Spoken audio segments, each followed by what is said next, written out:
Hi, this is Greg. Welcome to the first of our series of voiceover presentations for inventory management or managing inventory. This one will be just a quick overview of what inventory is, how it relates to the other topics in our 518 class this quarter. So here's our roadmap. You've seen this each week. We're on the right-hand side on infrastructural decisions, talking about inventory.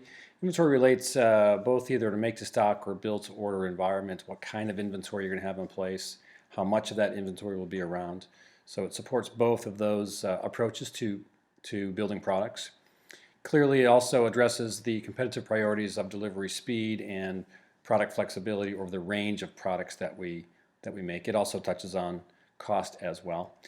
Some of the other topics within our roadmap that relate to inventory will be capacity, either through utilization. We'll talk later on. Some folks like to think of inventory as actually stored capacity, where you've converted that capacity into something else, and then also supply management, because we buy inventory from our suppliers, and then finally related to the financial objectives of the company, maybe through cash flow issues, so we have less money tied up in inventory, or reducing costs through reducing inventory holding expenses.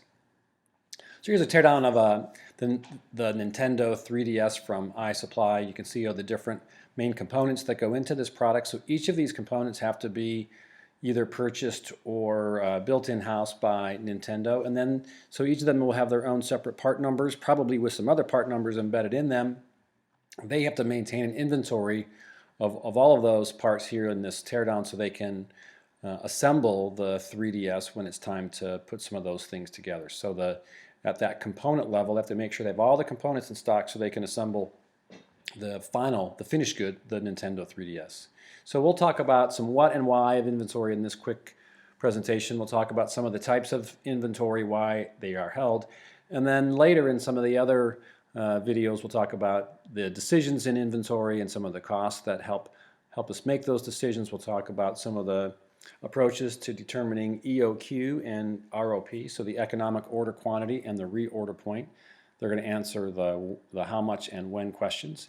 And then the last will be about the cash conversion cycle and how inventory and the days of inventory on hand affect cash conversions.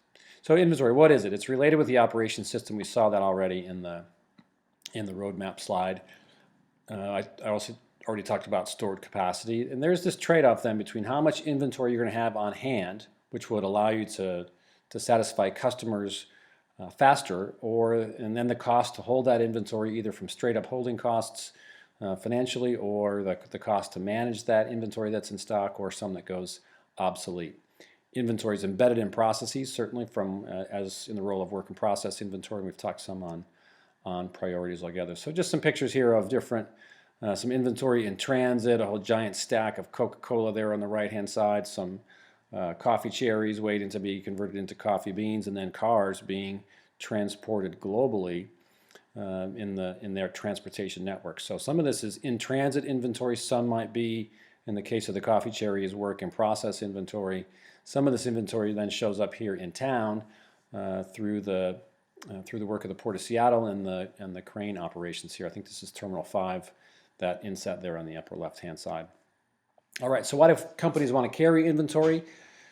Because ideally, it would be sort of like the Jetsons, where you push the button and the sandwich shows up, or whatever it is that you desire, instantaneously appears. We're not quite there yet. So we need to carry inventory. One reason is we can't completely predict the future.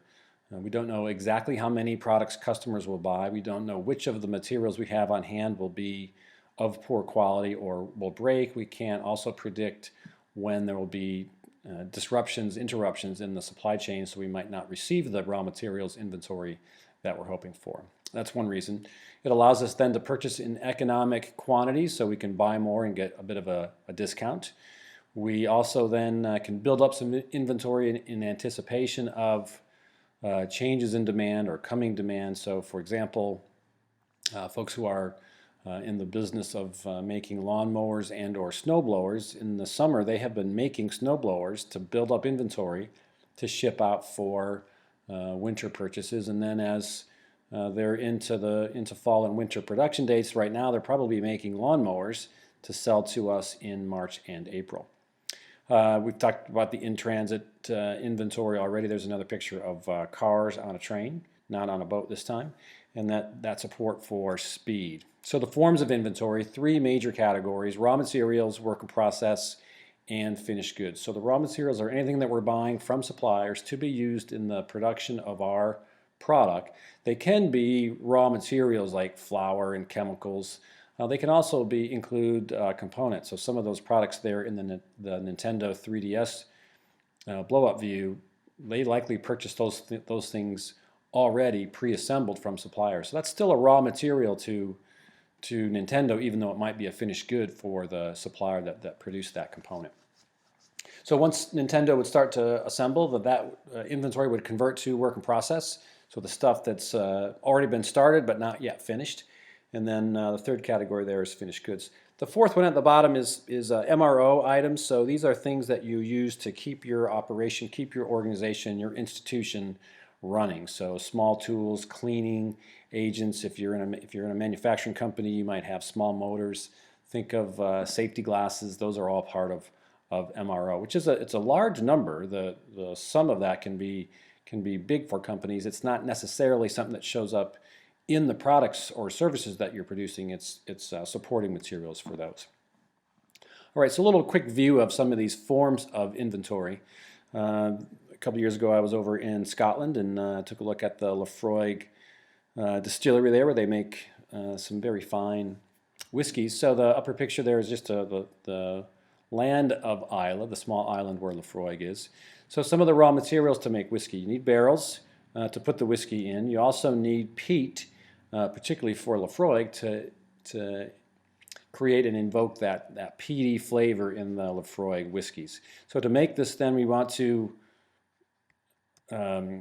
also we need some grain and barley. So we need to get some flavor going into that grain and barley. And at Laphroaig, the way they do that is by burning the peat, and then the peat smoke goes up through the roof, the rafters there, and then makes its way into the barley. So when that stuff gets added into the mash that's in these mash tuns, then the other materials in there all come together and make a wonderful sort of beer mash that then will become or heated up, and the alcohol that's in that mash will then vaporize up into the stills, and then the stills will condense that alcohol and then put it into the barrels, let it sit there for 7 years, 10 years, maybe 12 or 18 or whatever the number is they're looking for. And that's actually quite an interesting finished goods inventory calculation. How long should you hold that inventory? What's the optimal length of time from a financial standpoint? Should you monetize that 10 years? Could you get more money if you held it on to be a 15-year-old whiskey, etc.? Finally, it turns into that beautiful little golden dram there. So we have some raw materials, some work in process, then some finished goods as well. Wrong way. Here we go. All right, so carrying costs, real quickly through this. Most of your companies are holding on to inventory and charging yourself just your cost of capital, so maybe somewhere around 10%. There are a lot of other costs that go into that. So there's the money, there's the opportunity cost of not investing that money somewhere else. So maybe these capital numbers might be a little bit high, but there's a big number here in holding, and these actually might be a little bit low.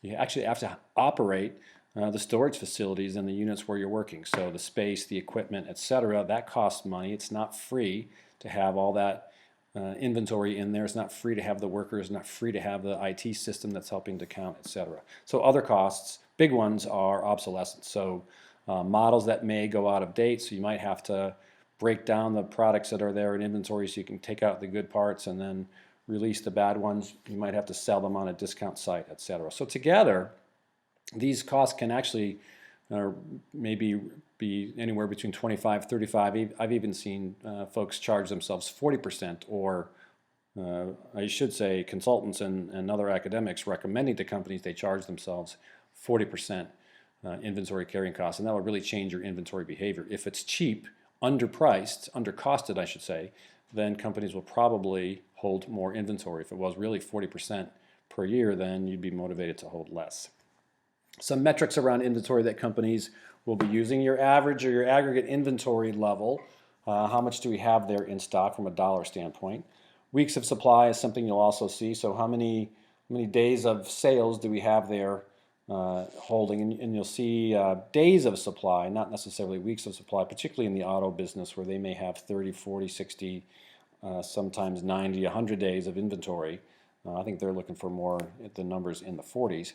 And the number at the bottom there is interesting, cycle service level. So how much inventory should you have on hand to make sure that you have product there when you expect your customers to show up? So to have it 100% of the time, that would be a lot of inventory because you're then covering all possible demand patterns over that future window. So usually this is a marketing call. What's the right level we want to have in stock? And then that will in turn drive what our inventory levels might be. We'll see that later when we get to the reorder point calculations.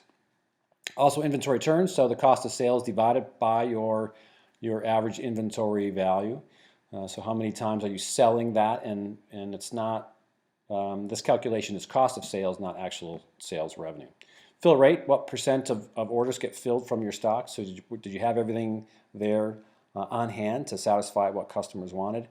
And the cash conversion cycle, again, I mentioned we'll have another short video about this later, but this is that cycle from when you pay $1 out to a supplier for raw materials, how much time goes by until you receive that dollar back from your customers. And that's actually receiving the dollar. It's not enough to put it in accounts receivable. It's when the receivable is paid by the supplier. So what's that, or the customer, excuse me. So what's that total cycle? How many days?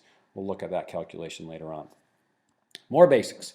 Classification of inventory. So there's an ABC sort of classification, and on this we depend on our friend, you might know him by name, Pareto, the Pareto chart or Pareto principle. And this is the Italian economist Vilfredo Pareto, and he's the one who, in his study of wealth distribution in Italy, realized that about 20% of the individuals in Italy were holding on to 80% of the wealth. And so we see the same thing sort of in inventory, that the A items might only make up 10, 15, 20% of the number of units, yet they may account for 60, 70, 80% of the total cost or value of your inventory versus the B's and the C's that are of different dimensions.